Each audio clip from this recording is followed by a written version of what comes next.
And we are live right now, and I want to welcome everybody to another edition of the Retro Reviews, the X Files Season 3. We are at the end of Season 3, Pete. Can you believe it? I can actually.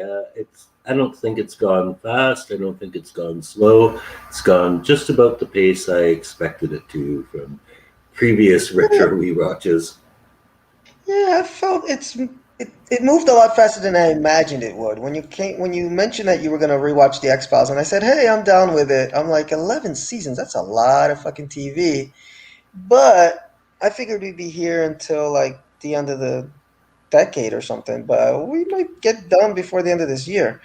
Um, Yeah, so, I mean, at least watching it for sure. But, every once in a while we have stuff come up, or I have stuff come up, I should say, which leaves me unavailable on a Thursday night. But we're getting right through it, and I'm already on season 4 and enjoying it very much. From what I recall from last time I watched The X Files, season 4 was my favorite.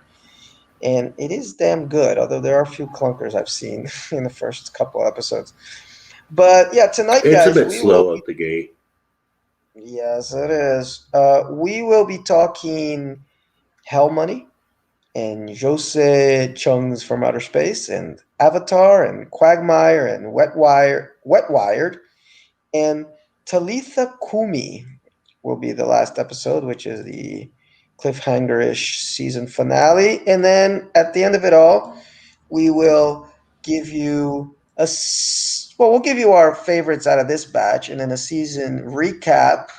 Just our thoughts on the season as a whole, and our favorite episodes of the season. So it's a stacked episode tonight. So hang on tight because we will be talking a lot of X Files. And for those who are fans of Star Trek, Pete mentioned that he wants to do a retro review of or retro view of Deep Space Nine, and I've been wanting to do like reviews of all the series. I already have most of Star Trek Discovery and Star Trek Picard, and this might get the ball rolling. So I'm gonna get Pete. I think he agreed to us doing a retro review podcast of Deep Space Nine, and maybe I can um, bribe him into doing the other Star Trek series, which aren't that bad actually. The only one I haven't seen all the way through is Enterprise, but I hear that gets better after season 1 because season 1 is a mess. But anyhow, Yeah. let us get to it.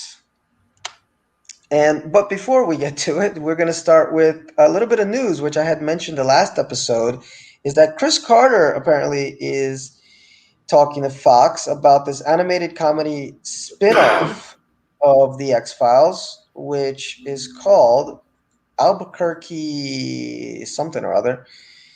Yeah, the X-Files Albuquerque. It's a cartoon offshoot which has received a script and presentation commitment from Fox. It's not going to revolve around David Duchovny or Gillian Anderson, but it's going to center on an office full of misfit agents who investigate X-File cases too wacky, ridiculous, or downright dopey for Mulder and Scully to bother with. They're essentially the X-Files B team. And I'm reading here from TVLine.com. Rocky Russo and Jeremy Sosenko will pen the pilot and serve as episodes alongside Carter and former X Files scribe Gabe Rotter. Bento Box serves as the animation studio. And then it just goes on into the history of the X Files. And I could get into that because that's kind of what Star Trek did with Lower Decks. That's another one that I was doing some Right. reviews of. And it was a really cute show. It was a comedy show about the misfits on a Galaxy class starship. And they poked fun at Star Trek in a really kind but yet snarky way, which was really great. And I think of all the haters because Pete knows this well, being a big Star Wars fans.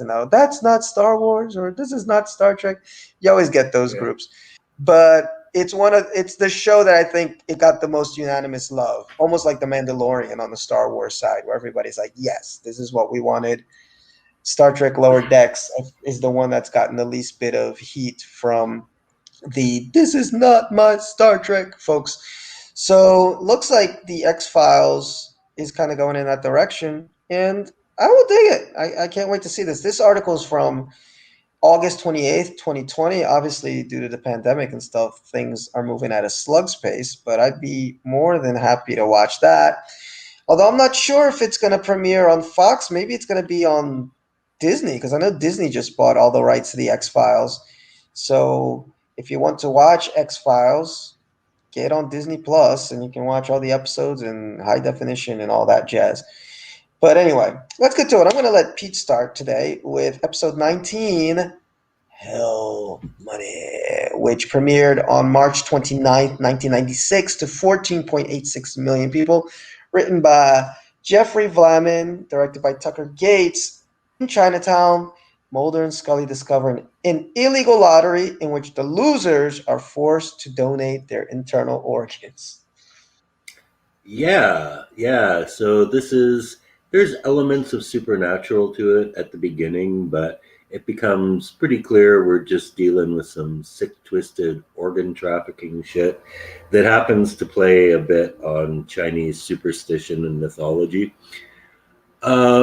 I kind of dug this one because of the supporting cast. The main guest star in this is one BD Wong, who's an actor I really like.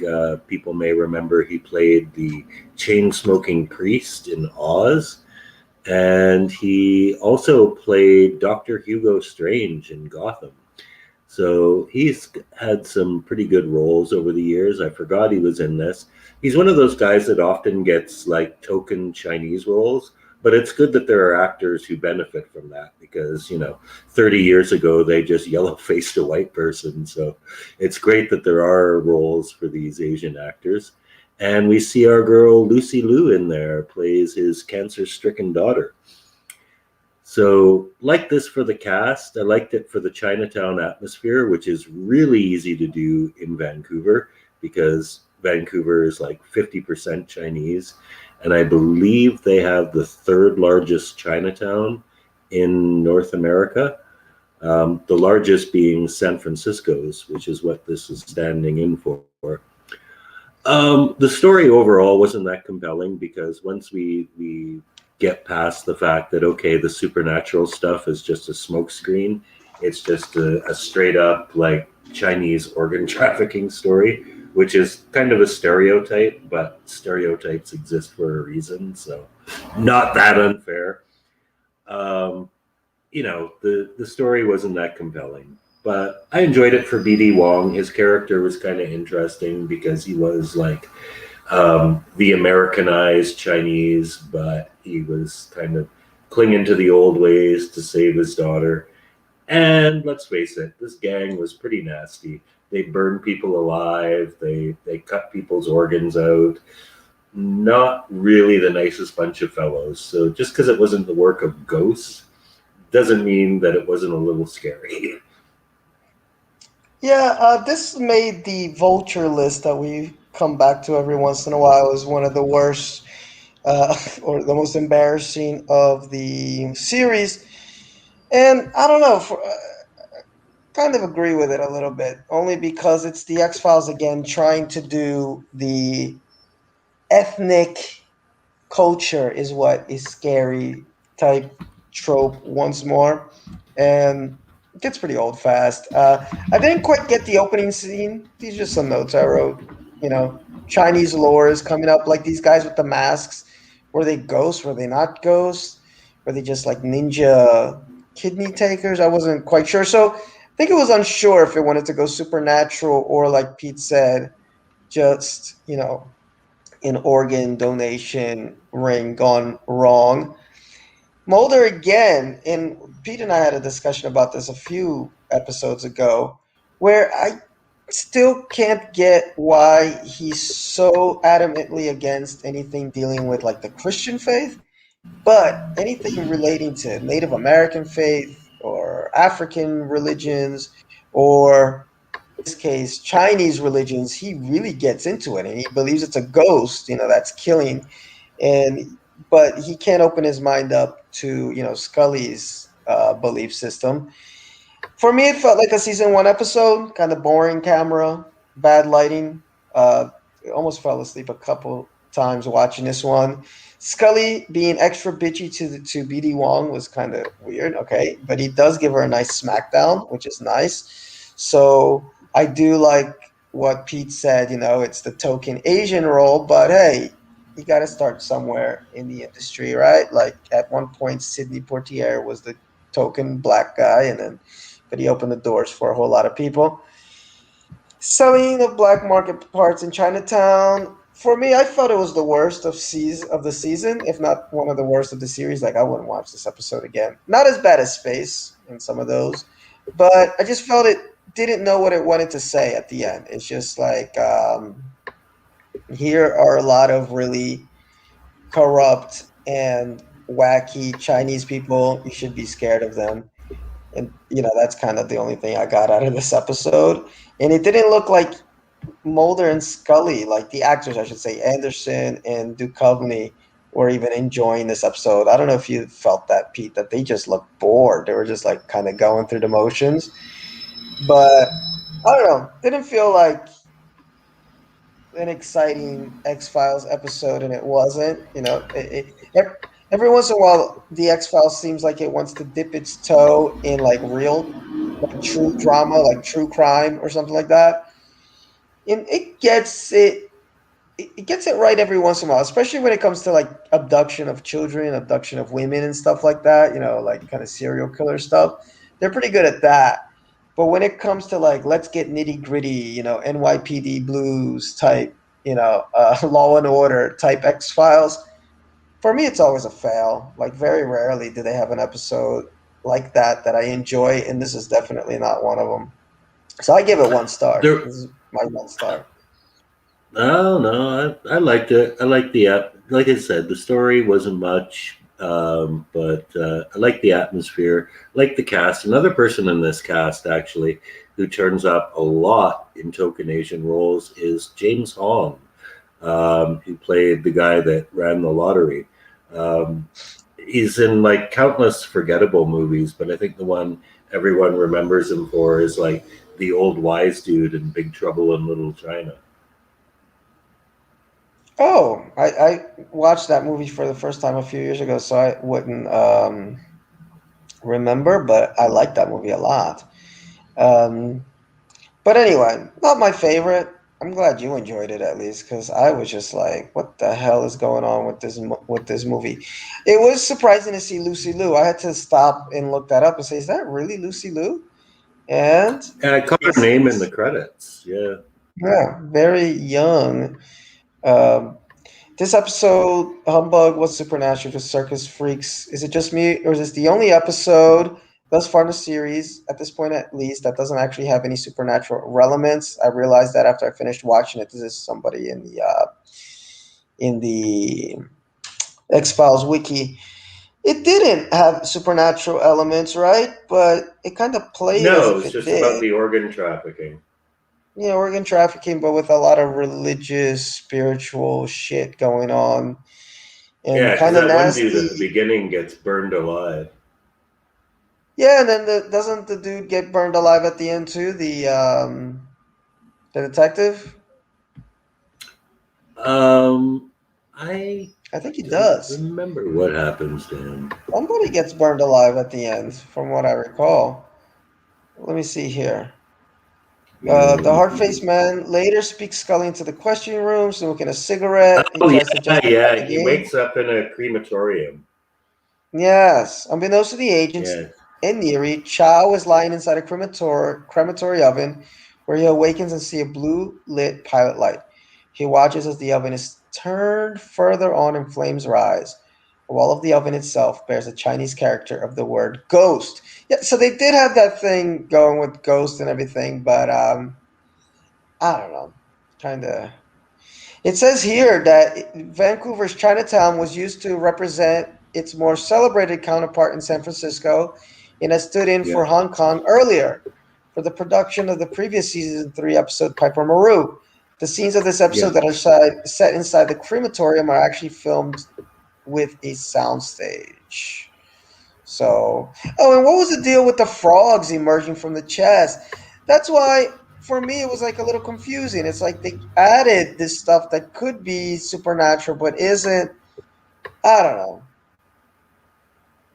Didn't quite um, do it for me. But whatever.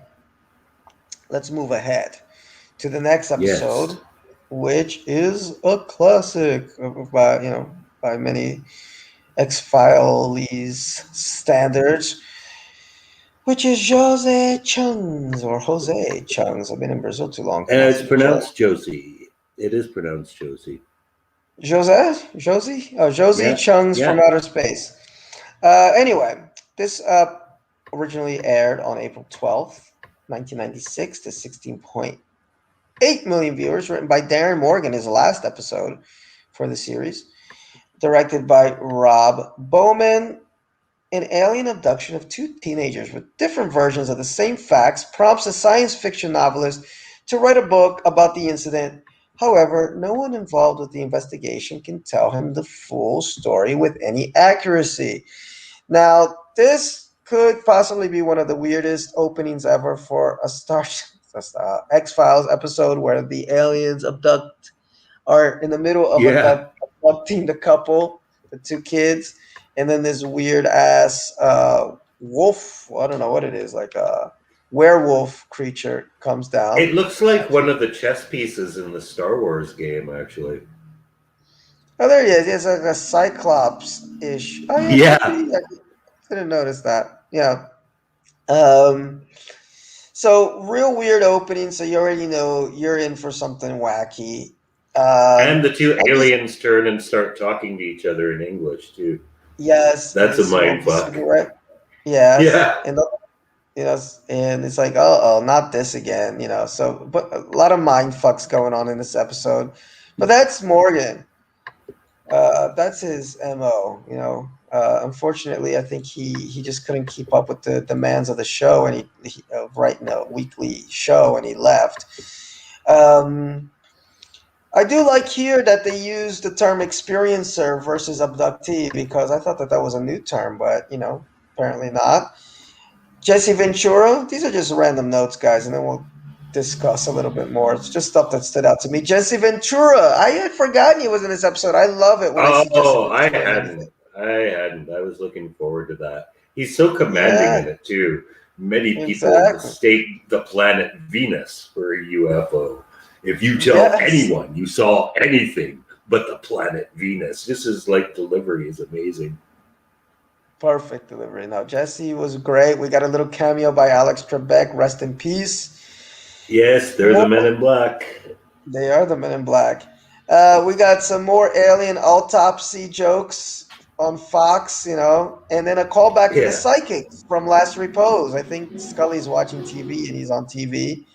Um, and then we get this whole thing. Jesse Ventura says that our abductions are covert government operations with secret military aircraft. Um, I gave it a 4.5. I know a lot of people love this episode. They think it's like the top episode. I do like how it's been the trend of the season where the X Files has learned how to be funny, learned how to poke fun at itself. But there's not much closure. I think that's the only thing I don't like about the episode is that there's not much closure to it. It's just kind of random thoughts, which are great thoughts. It's a great riff episode. There's a lot of riffing going on, almost like watching an episode of Mystery Science Theater 3000, which I love. So there's a lot of riffing about the show, inside jokes, but I don't know if you're somebody watching this for the first time. Like, imagine this is your first episode that you watch of the X Files, you would enjoy it or you would get it or it would have any leave any lasting impression on you because it doesn't really go anywhere. I mean, you got Scully talking to the author, of this book and giving Right. him a kind of telling him about a case that Mulder and her were involved in, and it's a wacky case, and there's people that see it one way, people that see it the other. That I do like the different perspectives. Like when there's that kid that went out into the field, right, and then he said that these two agents came after him, and it was Scully and Mulder, and Mulder Yeah, kind of yells at him, and Scully's got yeah. like If the you evil tell laugh or anyone, I'll something. kill you. Mulder Yes. threatens to kill him. Yeah. No, it's great stuff like that. That you're able to do these riffs on these characters and let them kind of be something other than what they are, and how does the outside world see them? Hmm. But I don't know. I like it, but it's not my favorite episode like it is for a lot of people. Wow. Yeah, for me, actually, this is one of my favorites. It's probably up there in the top 10 because even though it is a comedy episode, it at the end of the day, it actually has a lot of heart. Um, I agree that it's a terrible introduction because it doesn't give you really a sense of what the show and the characters are about. But for people who are already familiar with it, man, this is gold. Um, it actually kind of reminded me a bit of the Kurosawa film Rashomon, Yes. which you've probably seen, which is Mm-hmm. a story about an incident that's being related by three different people in a completely different way. Hero follows that narrative, actually, the Zhang Yimou film with Jet Li.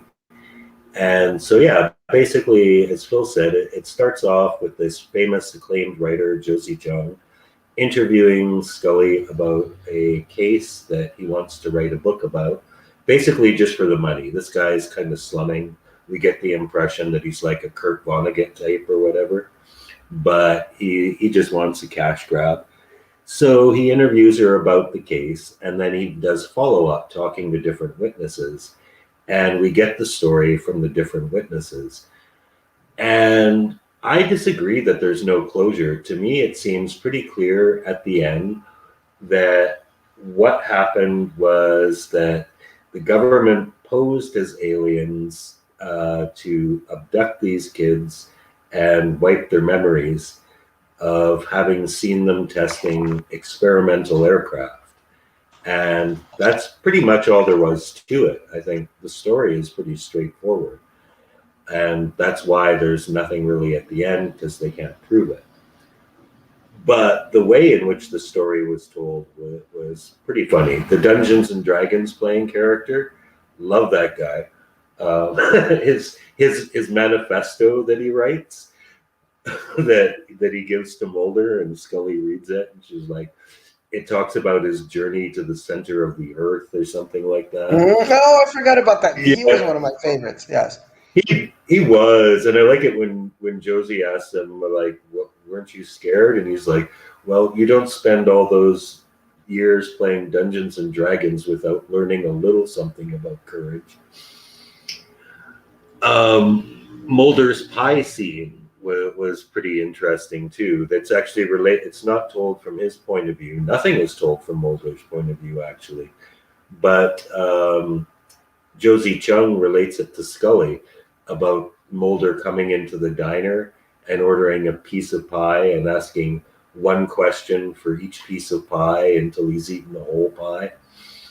I thought that was a pretty cool scene as well. Um, the Men in Black were great, obviously, The thing with but the at the pie. end, Go ahead. Go ahead. yeah, go ahead. No, I was thinking that thing with the Um, pie seems like a bit of a nod to Twin Peaks, and I know Pete at some point is okay. planning on watching Twin Peaks, and you'll get what I mean with the pie. So that might be a little nod. There's so many nods in this episode to everything, not just in the show, but outside the show, pop culture references and everything. It's wild. It's like all over the place. But go ahead. I also like Josie Chung's characterization of Mulder. He's reading the book at the end, and he basically describes him as like an obsessed, joyless person who is incapable of getting any happiness out of life. Like he sums up Mulder in a way that I think is pretty accurate. But if you're like a hardcore fan and not really focusing too much on who he is as a person, but more in what he does, it's easy to lose sight of the fact that Josie Chung's characterization is pretty accurate, and this is something that recurs frequently in the show. They do it later in an episode in season 4 that's another all-time great episode. They did it in the Circus Freaks episode. Do you want to? Who'd want to go through their whole life looking like that? So yeah, Mulder's lack of joy and his obsessive personality are kind of a recurring. I don't want to say joke. They are jokes, but it's also kind of a sad aspect about him, really. Mm. Yeah, and I like what you said about the heart.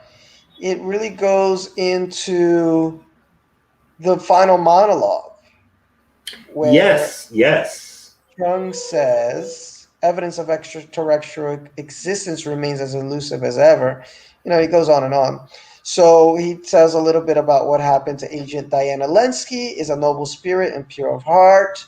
She remains nevertheless a federal employee. As for her partner Yeah, Reynard Moldrake, that ticking time bomb of insanity, yeah. his quest into the unknown has so warped his psyche, one shudders to think how he receives pleasures from life. And then And Chrissy, while he's reading that part of the book, Mulder's actually watching a Bigfoot video. yes, Chrissy Giorgio has come to believe her alien visitation was a message to improve the world. She's devoted herself to this goal wholeheartedly. And this is the best part, though. Then there are those who care not about extraterrestrials, searching for meaning in other human beings. Rare or lucky are those who find it. For although we may not be alone in this universe, in our own separate ways on this planet, we are all alone. So, that's the heart of the episode in the end.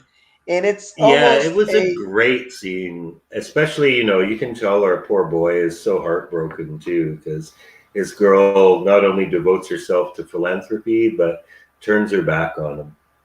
exactly, you know, after the abduction. So it's kind of a nod to the show itself, like poking fun at the show, but in a way it's kind of a nod to the audience who, I mean, it was a different world, guys, in 1990 whatever. Obviously it was a different world, but in what sense? We didn't really have the internet. We didn't have all this information overload, 1996. So shows like the X Files and maybe late night radio, Art Bell, and maybe Unsolved Mysteries and stuff like that, they were kind of our window into what could be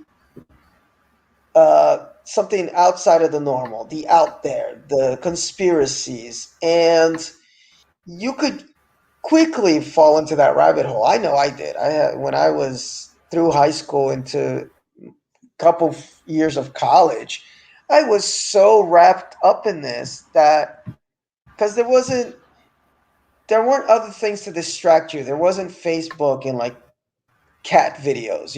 It's like when you went on the internet, if you went into one of these rabbit holes, you went in deep, and it was internet was slow, lum, and so when you're in there, you're not like clicking to another tab. You're like really focused on trying to find whatever the truth is.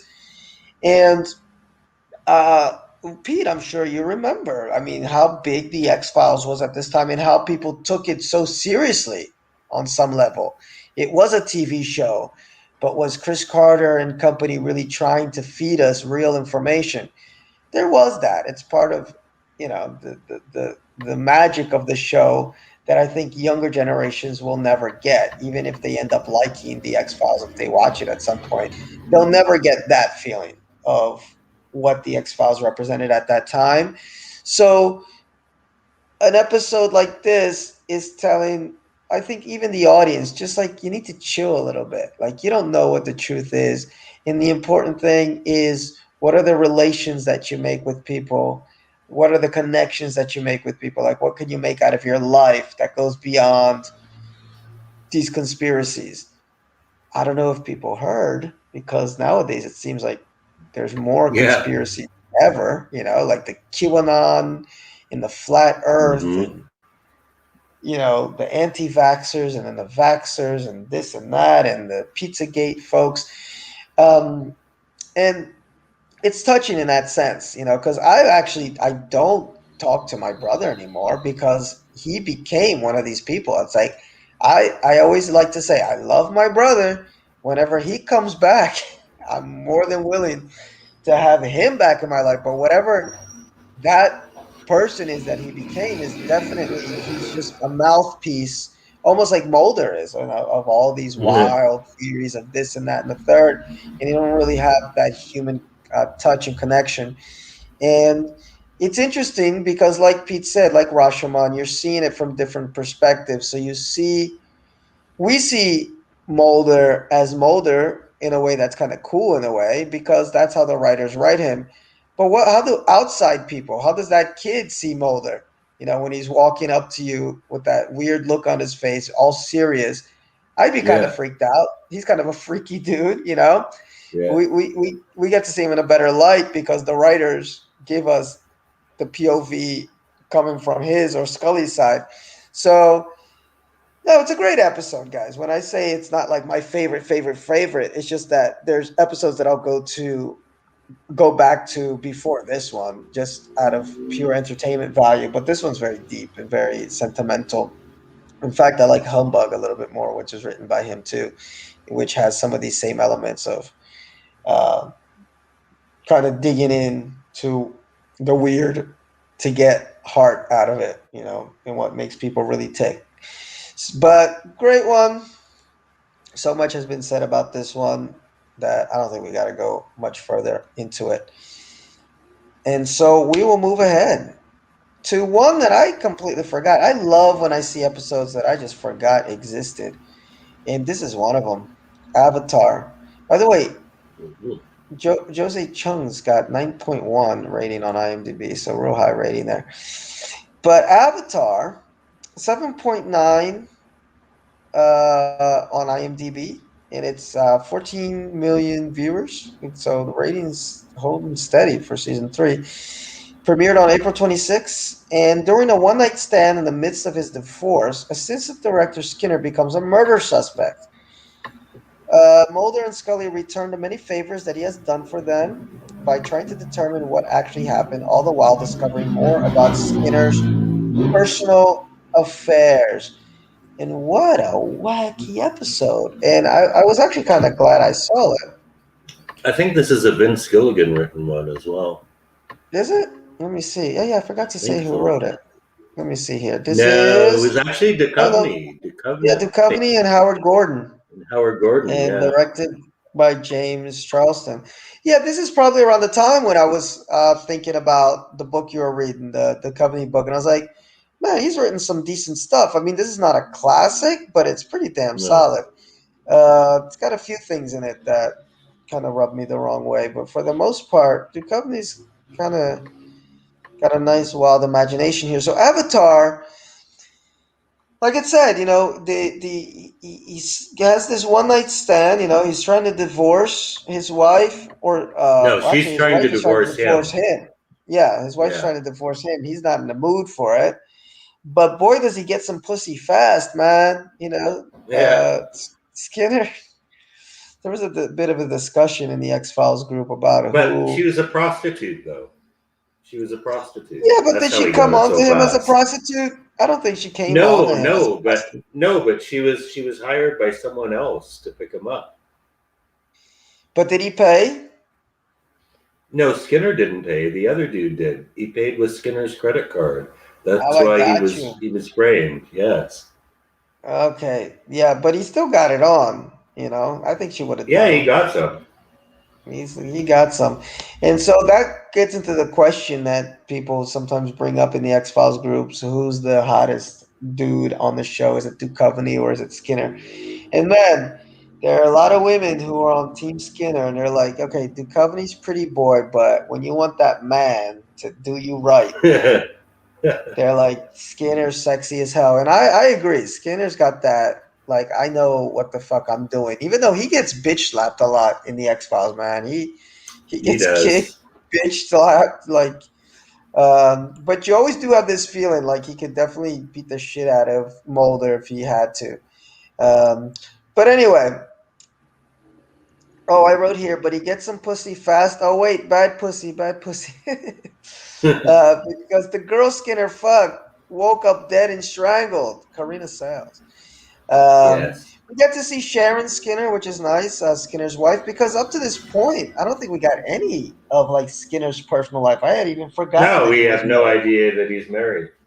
Yeah, it's almost like when Spock shows up with, his mom and dad show up, and you're like, Kirk's like, I had no idea you had you had a family, and he's like, I don't talk about those things. Um, but it ends up, and this is where the show gets a little weird, obviously because it's the X Files. But I don't know if it worked or not. But okay, whatever. Is that there's a succubus that's attacking Skinner? Like there's this, which is supposedly this avatar. It's this woman that keeps showing up.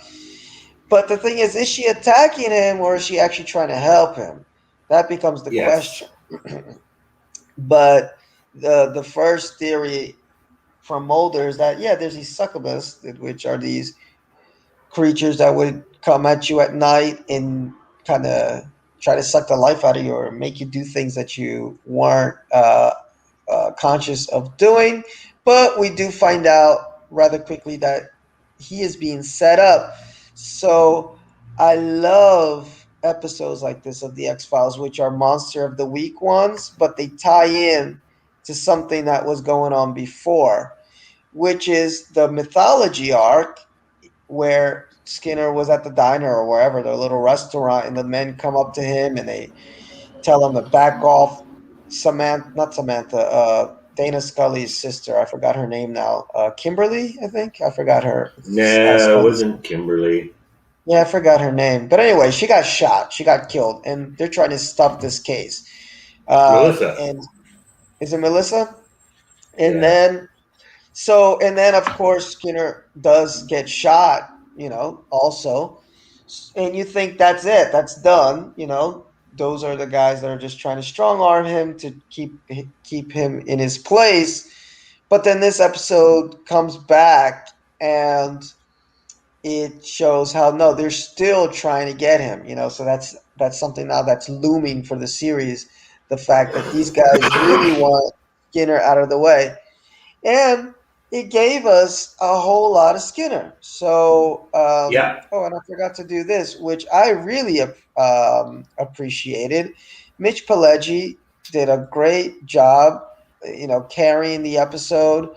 He gave a beautiful speech to his wife at the end, where she apparently somebody ran her off the road, but they were trying to frame it as if he did it too.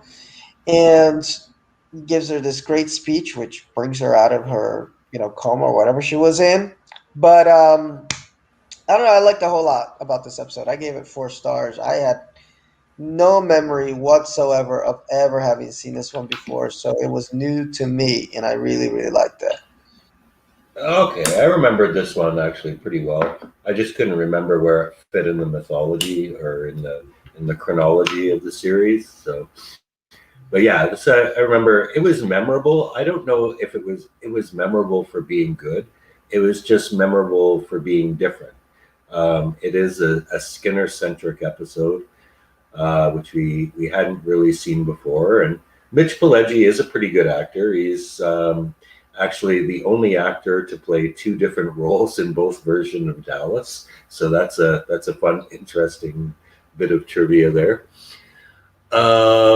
It starts pretty well. The Skinner's like broken up over his divorce. He meets this chick in a hotel bar. They go back, they get it on, and then he has this vision of this demonic looking old woman. Wakes up, the chick's dead. Following day, he's charged with murder. Actually, I don't know if he's ever actually charged. He's implicated. I don't think they get so far as charging him, but he's in trouble because it turns out not only were they the only people there according to hotel cameras, but she's also a hooker. So it's like the most embarrassing thing to wake up with a dead hooker in your bed. I mean, it happens to everyone sooner or later, but it's embarrassing. Really embarrassing. So Mulder and Scully, I think, from their point of view, this is all about paying Skinner back for all the help that he's given them, and they refuse to believe that he's guilty. Scully's a bit more skeptical. She's thinking, well, maybe it was night terrors or something, but you got to admit, Mulder, the guy looks pretty guilty. But they stand by him, and they eventually are able to come to the truth. The the thing I didn't like about it, I guess, is that the succubus angle actually was irrelevant. I guess the story we get is that Skinner first encountered this old lady or whatever when he was in Vietnam, and Hmm. he's been having nightmares about it ever since, and he's actually in therapy to deal with these nightmares that he's having. But it seems like the succubus didn't kill the woman. She was there to warn him that he was in trouble. And about the only thing the succubus adds to the story, outside of making us wonder what the fuck's going on here, is at the end, she kind of saves Skinner's wife's life. She's in the coma, and then he sees the succubus instead of his wife. And when the assassin comes to kill them both, Skinner gets the drop on him and kills him. So that's basically all the succubus added to the story, but it didn't fit very well. It fit really well in the beginning, but as the story progressed, it just kind of became like, didn't need that because it didn't work as well in the second, third, and fourth quarters. You know what? That is pretty much the feeling I had. I just they brought it home well with the whole setup angle. Getting rid of the succubus thing. But it's one of those that feels confused about what it wants to be too. Like, oh, I guess we need to put something supernatural in here because it is the X Files. Kind of like Hell Money. I mean, even though it didn't have anything, but it's definitely sprinkled with could be all over.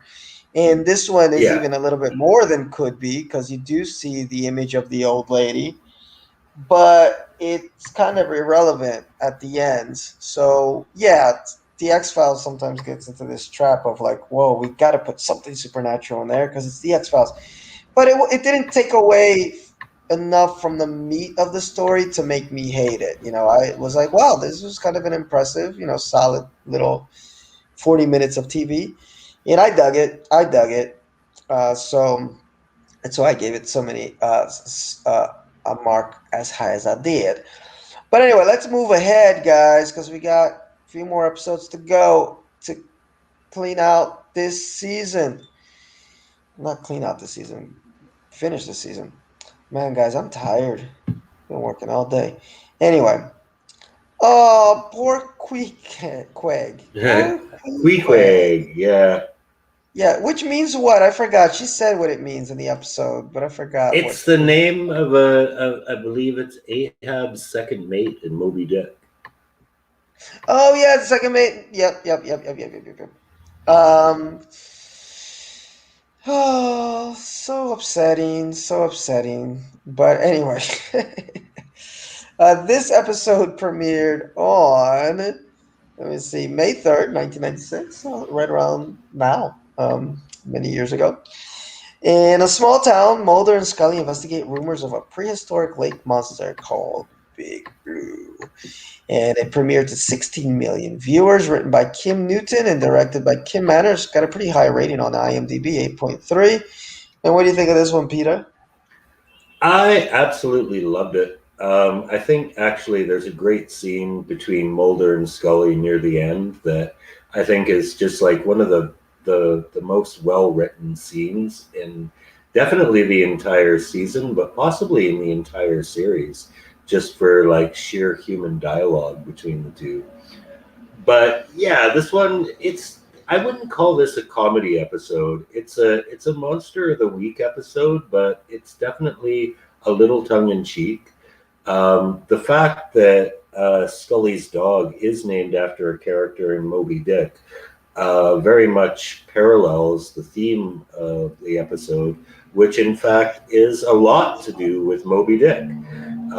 They're out there on this lake chasing this prehistoric Loch Ness type monster that a lot of people are dying from. They also reference Ogopogo, actually. And Ogopogo is a Loch Ness type monster that allegedly lives in Lake Okanagan, which is in BC, not far from Vancouver. So I don't know if that was a tip of the hat for local culture or if it just fit. But at any rate, there's this big ass monster that nobody's ever seen and now has apparently come to land for environmental reasons. So they have that added into it too. The monster's food source is drying up, so he's come to land to eat the frogs because the lake's home to a rare frog More species. frogs. Yes, yes, and discovers it likes people better. But the whole underlying theme of the episode is Mulder is Ahab. Mulder's chasing the white whale, and Ahab was, of course, destroyed by his obsession. And the constant implication throughout this is that Mulder's kind of heading down the same path because he's sort of obsessed with, all his theories, whether it's aliens, monsters, ghosts, whatever. He's determined to prove it, and it's kind of destroying him. But this theme is played out in a really humorous kind of way, and it's largely done so in that dialogue. There's a great scene where Scully says, and I pulled up this quote. She says, "You're so consumed by your personal vengeance against life, whether be its inherent cruelties or its mysteries, that everything takes on a warped significance to your megalomaniacal cosmology." To which Mulder replies, "Scully, are you coming on to me?"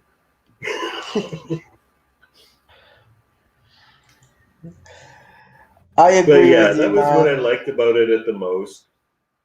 Yeah, That, and the, Go it ahead. says a lot about what an overgrown kid Mulder is inside when they do, because they do get to the bottom of something at the end of this, and it turns out it's not a sea monster, and Mulder is so crushed. He's like, you kind of feel for him, like the little kid in you can identify with him, and he's like, I guess I just wanted Big Blue to be real. I think everybody wants like some of these creatures of our imagination to be real because it opens up possibilities. Yes, it does. And it ends up that it was just a big ass alligator, right? Although at the end, I think they show like Yeah, the monster. So there is a monster in the lake in the end. they do show the But monster at the end. That was a cool scene. Yeah, yes, but Mulder didn't find the monster. Somebody in the X Files wiki said, shouldn't Mulder and Scully have followed up on the fact that alligators would have been too small to make their boat sink? Other than this minor fact, I thoroughly enjoyed this episode, laughed most of the way through it. And alligators don't eat people. They've killed people, but they don't eat them. That's crocodiles. Um, but whatever, minor quibbles there. So this, yeah, I remember this episode from my first rewatch, different from Avatar. I definitely remember this one, and for the same reasons that Pete just said, that scene on the rocks. It's the yeah, scene that, for me, if I want to show anybody what the X Files is really about, it's this scene. It's just these two really yeah, great actors who have great chemistry with each other. These two really great characters who are just made for each other, just talking. Before this, I think the episode that I also said I really like was Tombs, because it has a similar type of scene. It's not as long, but it's similar type of scene of when Scully and Mulder are in the car. They're kind of staking out this house that they think Tombs might be attacking. And so, we get this insight into their relationship. He's got this old sandwich in the car, and she's telling him about this and that and the third. This is like part two of that conversation, but a few years into their relationship. So it has much more depth. Scully is able to say much more of what she thinks about him. And it just shows this bond that the two of them have beautifully. So that scene is worth the whole episode.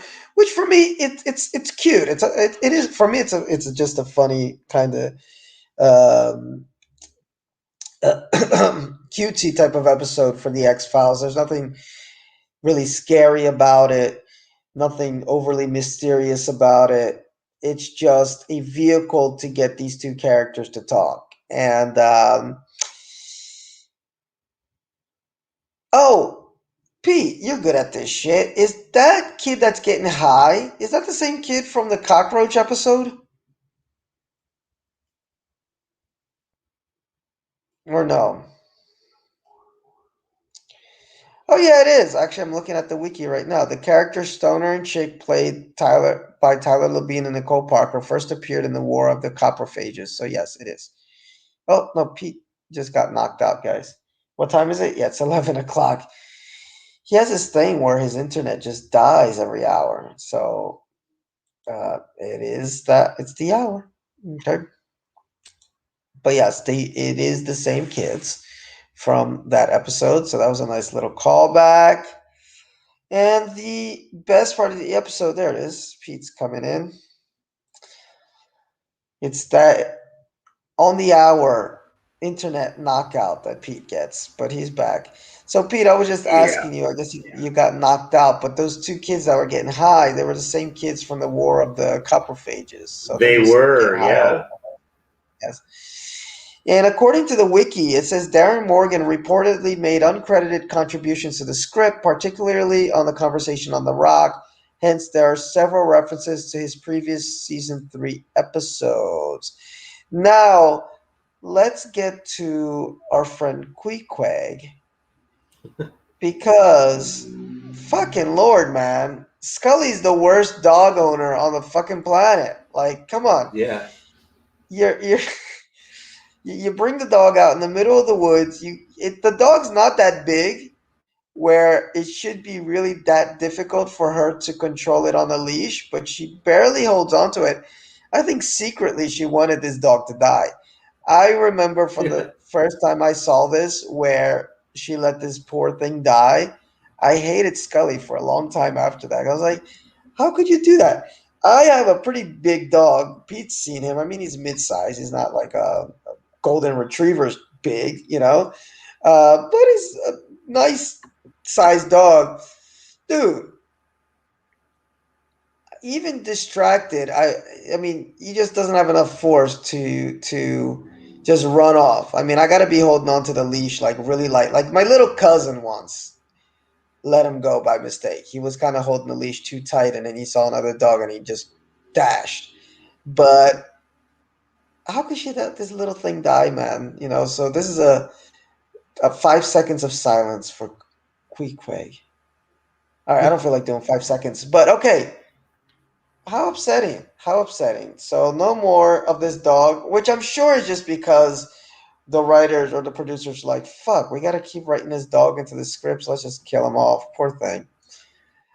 Because it is kind of tough to have Scully as a dog owner when she's traveling all across the U.S. in the world. So I guess it's easier to just kill off a character like that. But poor thing. Anyway, but definitely 4 stars for me. This is top of the list. Although, what's the name of this episode? Quagmire, right? Or no? Quagmire. Yeah, Yeah, Quagmire. Okay, good. I thought I hadn't put it in my top of the season. I did put it on there. So let's move ahead to the next episode, which is called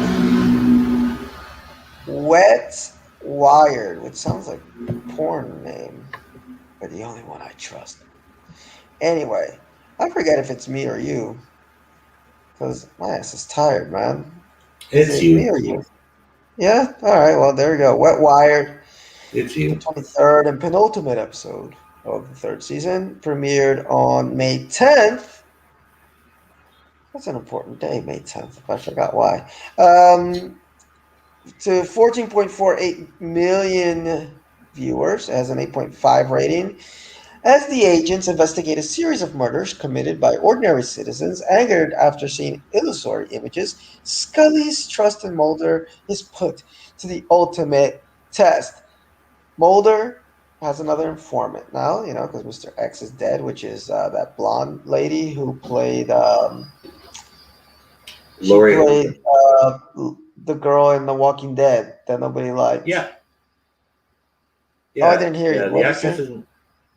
actress is the actress's name is Laurie Holden. She was Yes. in What was the the character? Americans as well. What did she play in The Walking Dead? I forgot because her character was so good in the comics, but she sucked on the series. Yeah, she was in the comics forever. She was Rick's main squeeze. Yes, and she was great.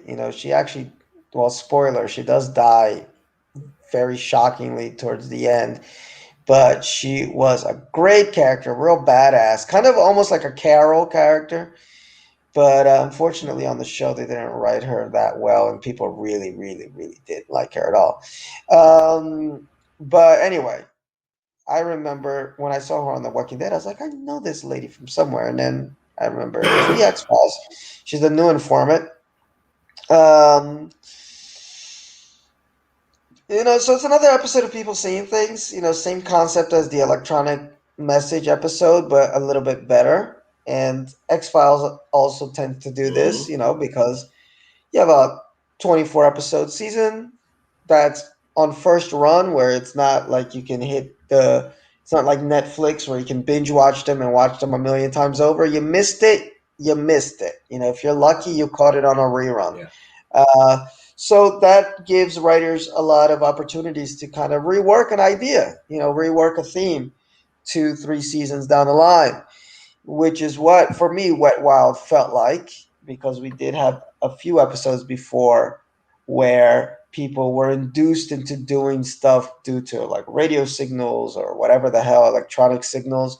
So this one here is coming through the TV, and it expands to this idea that it's not just some wacky supernatural thing, or it's the government's actually trying to do this. So the government has these programs to try to make people act a certain way. So I like that they added that extra element of this is the conspiracy, guys.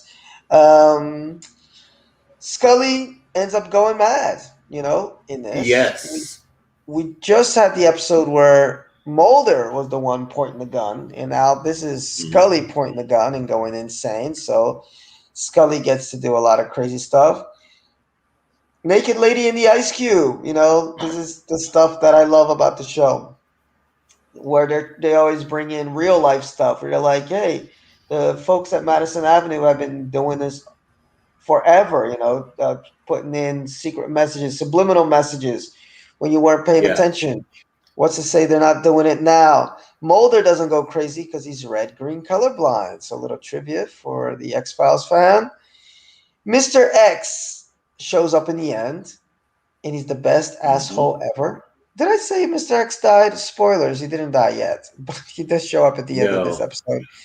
And he is the Yeah. best asshole ever because I forgot what he did. I just wrote that down. Maybe Pete remembers.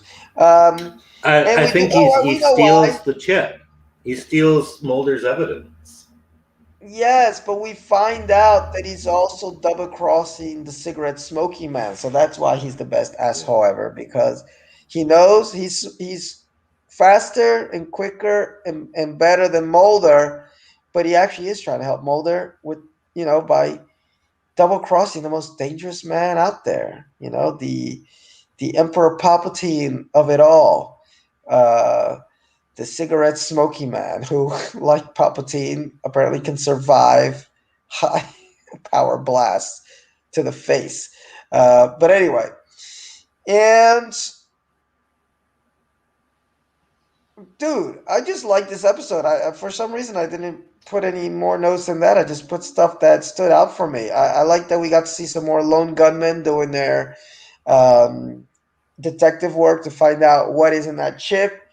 It's not technically a mythology episode, but it's connected to this larger idea of there's always a conspiracy out there. There's always It's not just the aliens. It's like the government's fucking with you on various levels. The alien thing just happens to be the top level, but they're Yeah. fucking with your food. They're fucking with your vaccines. They're fucking with you through diseases and and creating diseases like and some people still believe that with the coronavirus people say hey it was created in a lab Hmm. for world domination and to uh, stop the economies and blah blah blah blah blah you know that's stuff the X-Files love to play with, so I dug it a lot.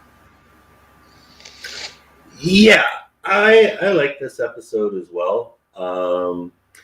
Again, it is kind of familiar territory, but I think what made it done better is by not just having Mulder and Scully investigate it, but have them become the story.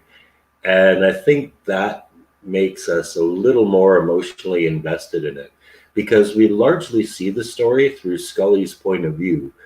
We can feel her losing her shit. And then it kind of switches in the last act more towards Mulder's view, where he has been kind of clueless to what's happening to her, which says, I think, a lot about Mulder's personality. He's often so wrapped up in what he's doing, focused on the case, that he tends to neglect Scully and what she's going through internally. And in this case, he kind of pays for it because he doesn't really realize where her head's at until it's too late. So I like Scully's kind of descent into paranoia. Not kind of descent into paranoia, full fledged paranoid madness, really, where she thinks that Mulder is working with the cigarette smoking man, that he's going to kill her, and to the point where she flees to her mom's, and that's where we have this big confrontation scene at the end, where Mulder kind of has to appeal to her sensibilities, and of course, because they are besties, he does get through to her. But it's a different look from Scully. Usually, she's not the one to lose her shit. It's almost always Mulder. So that was a kind of nice reversal that they did with those characters. Beyond that, I don't know. There wasn't much to it beside that. It's the familiar government mind control story. X destroys all the evidence and kills all the witnesses again, so they're left with nothing to take away from it. But I like the Scully goes nuts aspect. That was pretty compelling. And When she actually, one goes one bit I like is one bit I like that is when Scully goes off the deep end and disappears. She takes a shot at Mulder, fires at him through a door, and then runs away. The police come to Mulder and tell him that they found a body that might be hers, and you can tell he's like, "Holy fuck! It can't end like this. Like, of all the things we've been through, this would be such bullshit." And you really you feel what he's feeling when he goes to identify the body, and that's when the point of view kind of shifts from Scully's point of view to his point of view. Well, yeah, and that's a sad scene because it ends up with somebody else, and then it's just like Yeah, another dead body. But it's funny that you mentioned the shooting through the door because that's what I was about to say. Is that Scully doesn't just go like when Mulder goes nuts, he kind of just yeah, whimpers in the corner. When yeah, Scully goes nuts, man, you don't want to fuck with this bitch, and she's a good yeah, shot, man. She's a yeah, really good shot. I mean, she's already shot Mulder yeah, and she just hit him in just the right spot. It's like, and remember the Indian dude was like, yeah, "Be thankful she's a good shot." But yeah, yeah, she's scary going rogue. Like I can deal with Mulder going rogue, but not Scully. So definitely cool little episode. Kind of caught me by surprise. Another one that I had totally forgotten about. Like I kind of had pseudo memories of it, but not complete memories. So I dig it. And then, of course, the end is the best when we find out what Mr. X is really up to all this time because you're like, what is up with this dude for like 2 seasons, basically? Like, is he on their side? Is he not on their side? And what's up with the. you can't, you don't know what you're up against, and all these cryptic shit. I was getting frustrated because I had forgotten that completely, that he was double crossing the cigarette smoking man. Spoilers, but it makes sense. His character makes way more sense when you realize, okay, that's who the fuck he's getting No, information from. So he's I got to be extra careful. it's not really that big of a surprise because we've already had mid-season the implication that Deep Throat worked with the cigarette smoking man way back in the day, and that he and X were colleagues. So it makes sense that X would be part of that whole crew. Yeah, but not so directly. And even that, like, I know what that episode you're talking about where you get the flashback, and it's like it could be the deep throat, but it's not like you don't know really. Like the ones you really do know is that's definitely CSM and Mulder's dad, and then there's a few other guys in the back, Right. but who knows who they really are?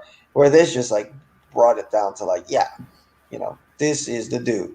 But anyway, speaking of cigarette smoking man and all the conspiracy shit, we get to the final episode of the season with Mr. Jeremiah. Jeremiah was a bullfrog, but in this case, he was a shapeshifter. So we got here the episode called Talita Kumi, which is biblical for something that I looked up and now I can't find and don't feel like looking up at the moment, but it comes from the New Testament. Oh, there you go. Talita Kumi comes from the Gospel of Mark, chapter 5, verse 41. And he took the damsel by the hand and said unto her, Talita Kumi, which is being interpreted, damsel, I say it to thee, arise. All right, so that's a biblical phrase there. While Scully researches a man with with extraordinary healing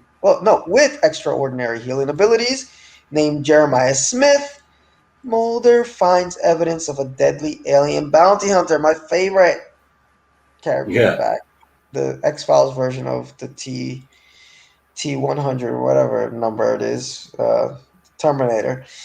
And this episode premiered on May 17th, 1996, to 17.86 million viewers, written by David Duchovny and Chris Carter, teleplay by Carter, and directed by R.W. Goodwin. Got a lot of great ratings on IMDb, 8.7 and 8.9 Wow. on TV.com. So, highly regarded episode. And what you think about this one, dude? Yeah, it's the season finale, so it's going to be a cliffhanger. Good start. Good start. We start with a mass shooting, which is always a good way to kick things off.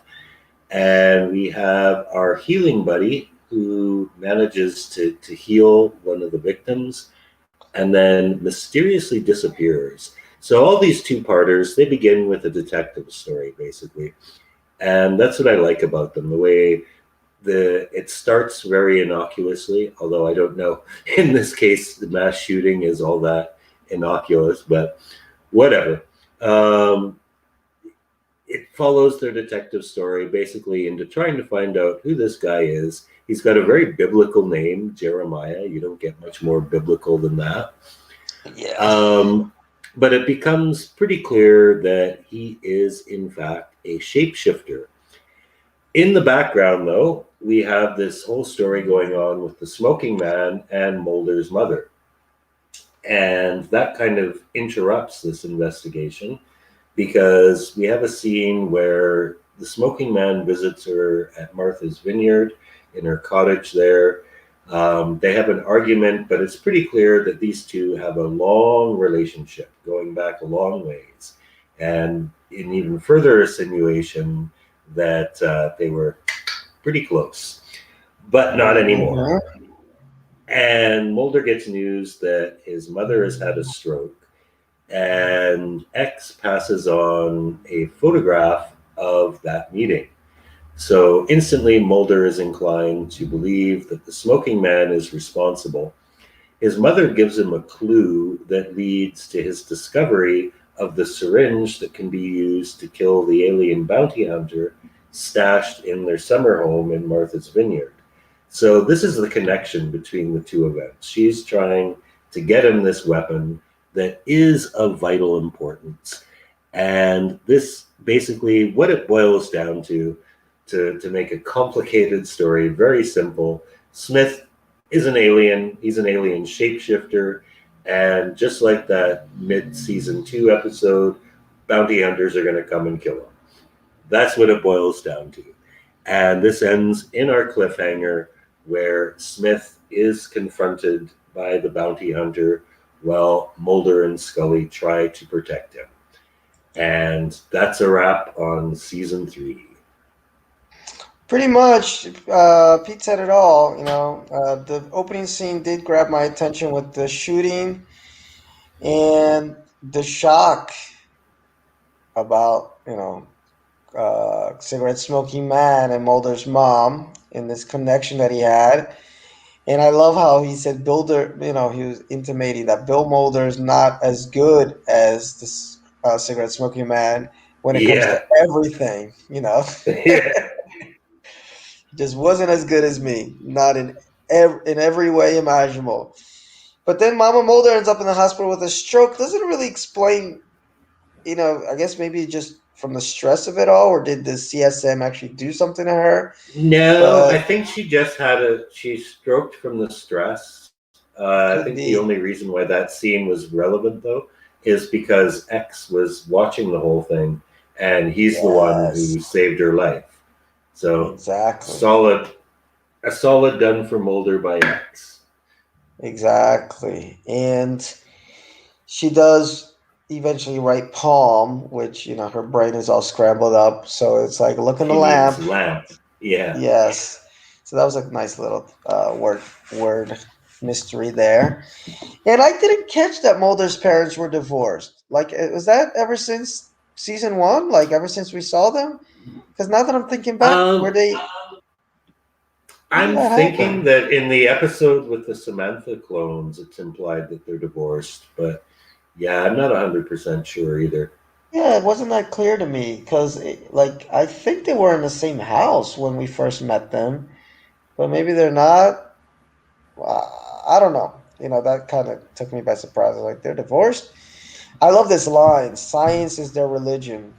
People love authority." All this stuff that is the cigarette smoking man is trying to get the Jeremiah to bow to his whim. And the thing with this, I mean, it's a wacky mythology, but the whole idea, if I recall, I'm trying to keep track of the mythology in my mind, is that the humans are making these human alien hybrids in order to protect themselves from the supposed alien virus that's coming. But the alien bounty hunters, they're like, we don't want aliens mixing with humans, so we're out here to like kill any of the impure um, alien human hybrids, the shape shifting type.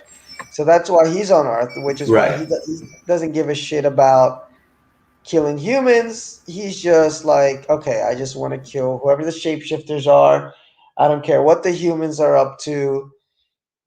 It's none of my, I don't give a shit. I want to kill the shapeshifters. Jeremiah, though, he's supposed to, these shapeshifters are supposed to lay low. Like, this is a government program that, again, is supposed to, I guess, protect them from this future invasion that's coming, which sadly never came for the series. But this future alien invasion that's coming, and the shapeshifters, I guess maybe something in their blood or something. I mean, we haven't gotten to that part of the series yet. But I don't think they've explained what is the purpose of these shapeshifters. If they have, and anybody can explain it now, feel free to do so. And but Jeremiah's like, I'm not beat. I don't, I'm stepping off. I'm going off script. You know, in this case, he did all the healing stuff at the at where there was a shooting, and he is going completely off script because he doesn't want to work with the government and the cigarette smoking man anymore. Meanwhile, they do capture him, right? The cigarette smoking man does capture him, but I thought he was running away with Mulder, so maybe it was like a decoy shapeshifter. I do like that they have the original Deep Throat do a cameo when Jeremiah is shapeshifting. So there's a whole lot going on in this episode. As usual, a lot of setup and a big old cliffhanger, which is that. What was the cliffhanger, by the way? Oh my god. My brain's fried, Pete. What was the cliffhanger at the end of this episode? Mulder once again goes to see his mother at the hospital and runs into the CSM there, who tells him that she contacted him about the whereabouts of his sister. Scully, meanwhile, looks into Jeremiah Smith and finds many other Jeremiah Smiths with the same appearance working at a Social Security Administration office. Mulder is encountered by X in the parking lot, who demands the alien stiletto. The two fight to a stalemate. Scully arrives at her home, and Jeremiah Smith arrives at her door soon, telling her that the man they met before was an imposter sent to kill him. Smith tells her that he knows of an elaborate plan, a project in Mulder's sister. Scully brings Smith to an abandoned site off of the interstate. Mulder wants to take Smith to see his mother, but the alien bounty hunter. Oh, yeah, he arrives seconds later. That's how it ends with the Yeah, bounty because they hunter. know that's where he's going to go. Yes. What's up with these bounty hunters, man? Like they can sniff out the maybe they can sniff out their blood. But anyway, um, No, because they know Mulder's going to take him to see his mother. That's why. yeah, Because you would she's in see bad this. shape. But who does the cigarette smoking man capture? I guess it must be an imposter Yeah, version because of there's Jeremiah. multiple. There's multiple ones. There's just like the Samantha Yes, clones. There's a whole bunch of yes. them. Let's see here. It would seem the cigarette smoking man has had a history with Tina Mulder, as he declares in one scene that he was better at other things as well. I was Yeah. better at other things at Oh, there you go. He was a good water skier, your husband. Not as good as I was, but then that could be said about so many things, couldn't it? He's such a smug asshole, but one of the Yeah. best. And can you believe? I mean, William B. Davis originally wasn't supposed to have any lines. They didn't think he could, they weren't sure if he could act or not. He was just kind of supposed to be this background character. But he's the perfect smug asshole, the guy you love to hate. And, Yes. But I great villain. also think Anyway, one of the reasons why he wasn't supposed to have any dialogue is I think they thought that would make him more menacing. mm, could be. But he just took over because he's got a great delivery, man. His delivery is just, he's the one. Anyway, let's finish up because this is one of the longer podcasts because we got to do a little bit of a season roundup. Out of these episodes here from season, from the end of the season here, what's your skip and watch? Definitely, Hell Money for me is a skip. Yeah, I mean, I liked it, but it's a skip for me as well. Jose Chung's From Outer Space, a definite watch, classic. Yes, a watch for me as well, although definitely not recommended as a first time watch. That is important. Man, Avatar, I'd say watch. If you're watching the series up to season 3, you want to know a little bit more about Skinner. It's not a great, perfect episode, but it's good enough where I'd say watch and get a little bit of Skinner love in your life. Yeah, I'm gonna go watch two, only just to get to know Walt a little bit better. And he's packing, man. Look at that bulge. What the fuck? Anyway. Yeah, if you've ever seen What? the Wes Craven movie Shocker, Mitch Pileggi plays the bad guy in that. Man, he shows his muscles. He's intense, right? I know the movie. I've Yeah. never seen it, but I didn't know he was in that. I might have to watch it now. Quagmire, definite watch for me. One of the best. Yes, yes, must watch Quagmire. And then we got Wet Wired. I'd say watch. You know, you won't miss anything if you miss it, but watchable. Yeah, yeah, it's notable for it being the only, to this point anyway, Scully Goes Nuts episodes.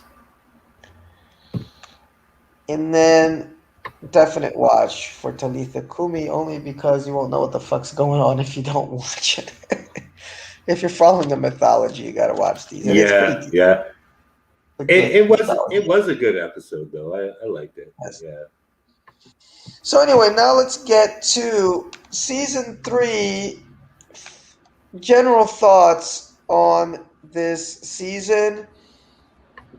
I mean, and I'll go first real quick because I only got a few things to say. One is that, like it, it's been the trend. It's been getting better and better. The camera work, production value, you start to see the X Files coming into modern day TV. In fact, somebody had asked that in the X Files group. It's like, what season do you feel like the X Files transferred from 90s TV to the type of filming and directing style that we see in more modern TV? A lot of folks said late, like season five, season six, but for me, I think it was as early as season three. Some of the episodes you do watch, and it feels like that kind of boxy, 90s TV style, but you do get a lot of nice directing and edits and stuff like that, even this early on, which would make it feel like if it was on TV today, it wouldn't feel dated. So season three continues on that trend of just the show getting better on just production level wise. Comedy wise, that becomes so important to the series being able to poke fun at itself. It has some of the best comedy episodes, some of the classic ones. To won an Emmy or two for those episodes. And the mythology just gets deeper. I definitely picked up a few more mythology episodes out of season three to put on my top, just as we went along than I did in season one and two. So I think Sputnik's, however you pronounce his name, really added a lot to that. And I'd say, guys, if you're new to the show, it's a lot to have to sit through two seasons. But if you can sit through, and season two is pretty solid. But once you get to season three, I'd say if you're not Mm-hmm. hooked, then this show's not for you. Because season three is when I think X Files really knows what it wants to be and where it wants to go. Yeah, yeah. This was definitely the best season so far. They definitely incorporated a lot more humor into it, which I really liked. Had some of the really more memorable episodes of the season, or sorry, of the series, both in terms of Monster of the Week episodes, mythology episodes, and humor episodes too. Really, they don't just have two types of episodes; they have three because the humor episodes kind of stand alone from the Monster of the Week episodes. The Monster of the Week episodes are more about the scares, whereas Uh huh. the humor episodes are more about just looking at the show from another perspective. Yeah, yeah. And it just builds on itself. Season four only gets wilder and freer to do what it wants. But it's all stuff that's definitely set up in this season. I think this season is a real watershed season as far as the writers feeling confident and saying we can be anything. You know, uh, we can be like the Twilight Zone or Outer Limits, even though we're following the same two characters every week. This season proved that uh, at a very high standard, and I think that's why we got so many good episodes. So now, as is our tradition here, we're going to give you our top 8 episodes. And why 8 and not 10, guys? Because we usually do 4 episodes of retro reviews, and we usually, so, just we're picking two, not necessarily two from each episode, but, it's just the number I came up with. If you don't like it, too bad. Anyway, Pete, what's your number 8? My number 8 is War of the Corcophages, however the hell you pronounce that. Corcophages. Corcophages, that's it. The I actually cockroach looked at episode. Yeah. Actually, what this word means is shit eater. Actually, um, oh, sorry, that's not my number eight. That's not my number eight. I'm sorry. My number eight is Suzuki. My number eight is All right, I Suzuki. was By the surprised time, that you put that one that low. I was yeah, gonna say. by the time we get to that one, I'll try and pronounce it correctly. No, my number eight is Suzuki, which is a great comedy episode, but dealing with some pretty crazy ass shit. Yeah, I dug it largely for the mystery of the horny beast. My number eight, and this is, I think this might be a first because I always shit on the mythology episodes, but I put Nisei at number Excellent eight. choice. Yeah, Yeah. which had the whole Japanese connection with maybe they're aliens, maybe they're a bunch of lepers. And one of the first like part ones that I thought was even better than part twos, because usually part ones of these mythology episodes they've been kind of boring for me. They just kind of dragged and dragged. There's so much setup and setup and setup, but this one really moved along, and I just dug it. I think it's just a really nice. And then you got to watch part two, but I thought part Mm-hmm. one was way better. And what do you got for seven? Omelette. Oh, look at that. Yeah. This was not just regular FBI shit because it did involve a woman who could see into the head of victims of the killer who abused her, but it definitely had aspects of some real life stuff that was going on at the time, young girls being abducted, held prisoner, tortured, but done in a very heartfelt, empathetic kind of way. And it was scary, it was nasty, but it wasn't exploitive. It had heart. Dude, I think this might be another first. We both agree on one episode because I put seven as Oubliette too, and I liked it for pretty much all the reasons you said. It's FBI work. It's uh, kidnapping case. I think the X Files does those really great when it has those wacky serial killers, but with a supernatural bent to it. Harkens all the way back to Beyond the Sea with that psycho killer that Scully has a close moment with. So they've done that really great with the X Files, and this episode really hit hard for me. It was pretty intense as I was watching it.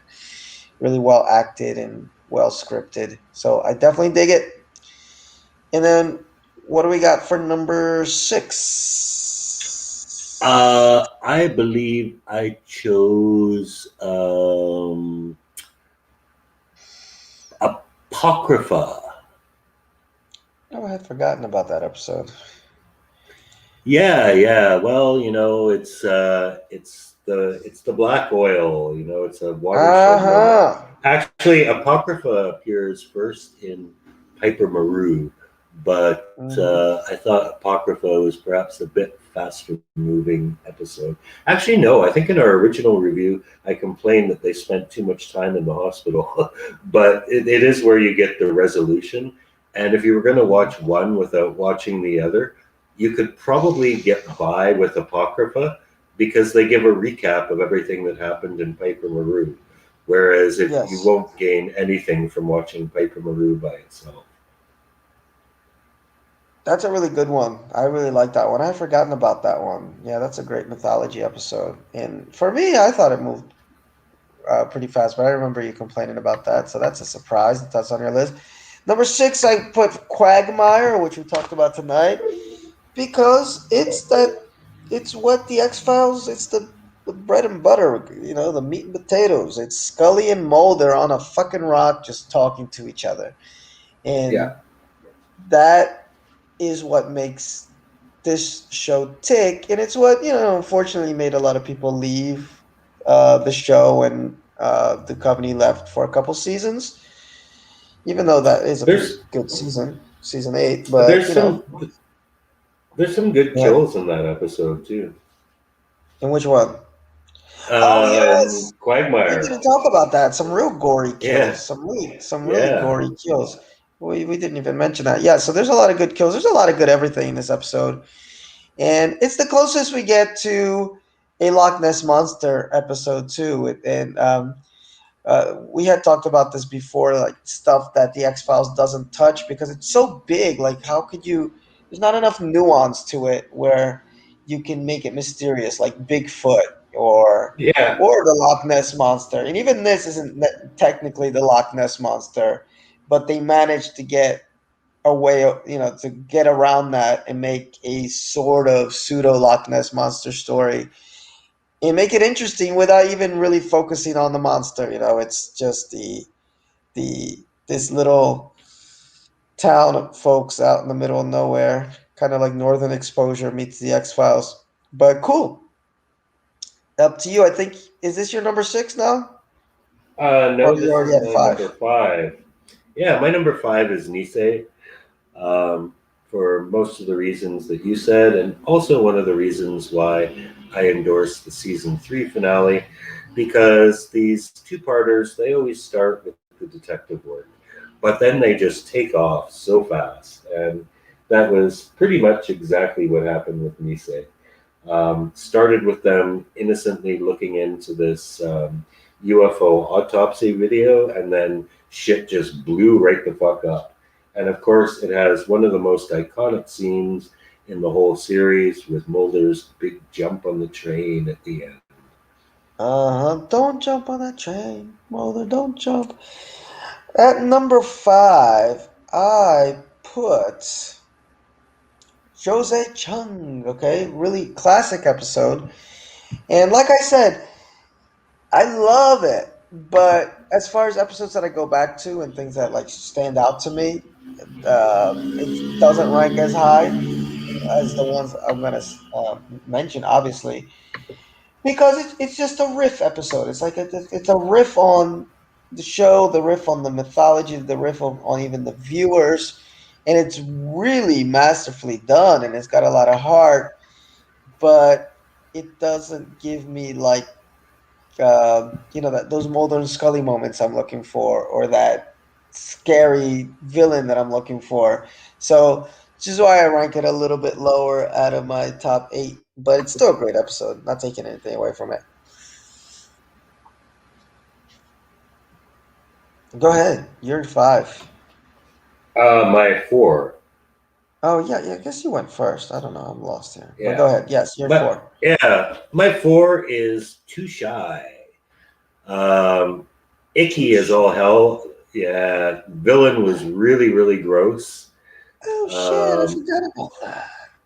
yeah, yeah, it was just a nasty episode, but it was also one where you really felt for these poor women that were being victimized by Mr. Lonely Hearts, who sucks their fat for sustenance. It was just mean and nasty. Oh Lord, I totally forgot about this episode. I was actually looking forward to watching it when uh I I mean I just didn't know it was season 3. Dude, I would probably switch that Nisei for Too Shy. So it's in there. Too Shy is an indefinite honorable mention for me, guys. I completely forgot about this episode. It's one of my favorites, and it is absolutely nasty, and you feel so bad for the women. And it's definitely dated, because of the whole internet, the no pictures, no nothing, just dating via text messages. But yeah, man, thanks for reminding me about this episode. It's a great one. I got number 4. I got Pusher, and Hmm. this just proves how many good episodes there are in season 3, man. Because it's hard to even remember or have enough space for all of them. Because any of the ones that Pete mentioned, I would have switched any of mine for any of those. But Pusher's great. It's just Hmm.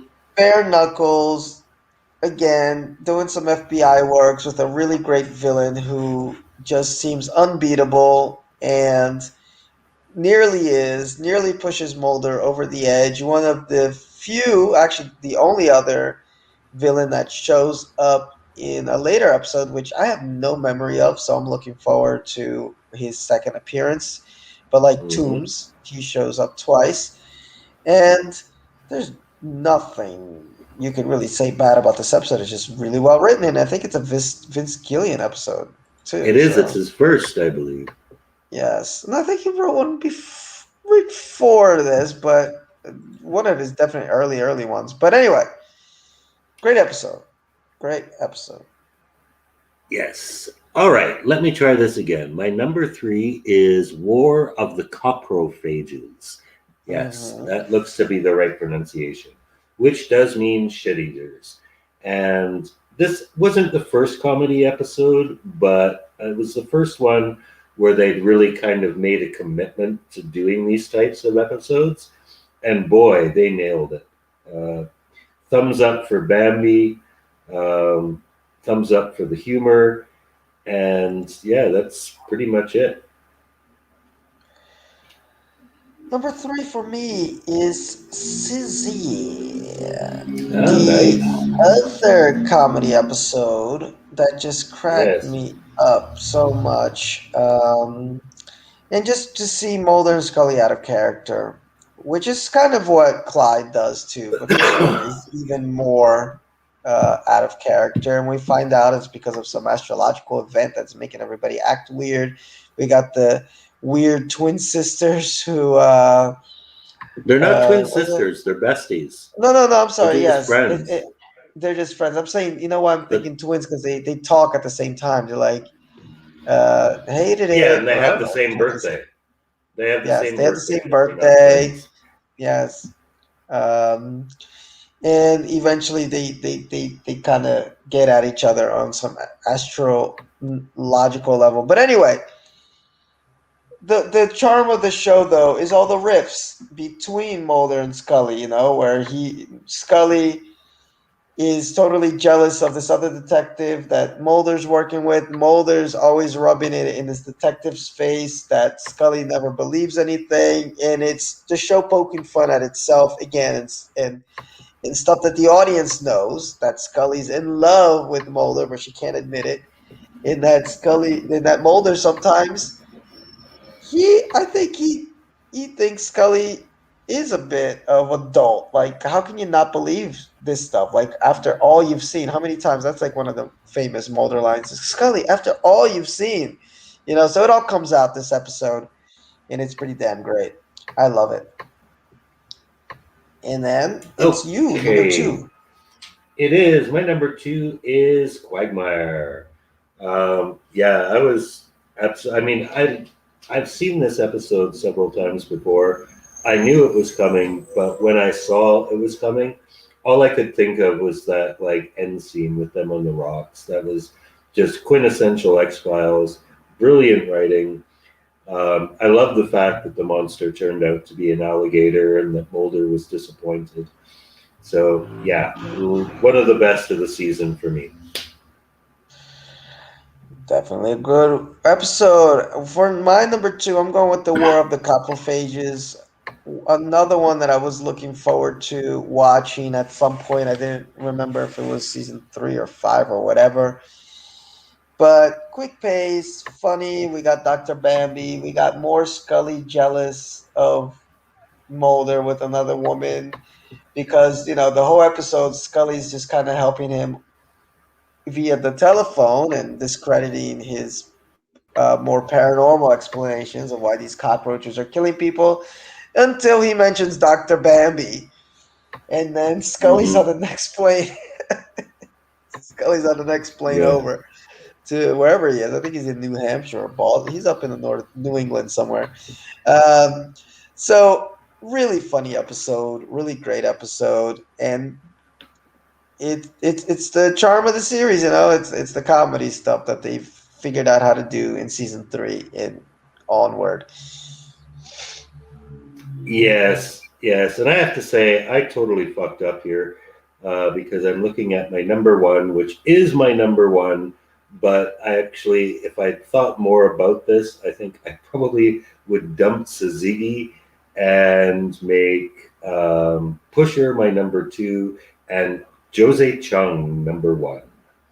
Okay. Because I could swear Pusher was on my list, and then I get to the end of it, it's like, oh fuck. So I guess we're both allowed one brain fart because you totally did that with Too Shy. So, but Yeah, I was yeah, surprised def- when you said when because I was like, I know he really liked Jose Chung, but I know he's been talking about Pusher since like we started season 3. How much he loves it. I yeah, was like, where's I it gonna come know. in? I know. So yes, definitely my top two episodes. Pusher number two, awesome episode. Number one though, Jose Chung's from Outer Space. It is actually rated the number one episode by a lot of websites and a lot of television critics.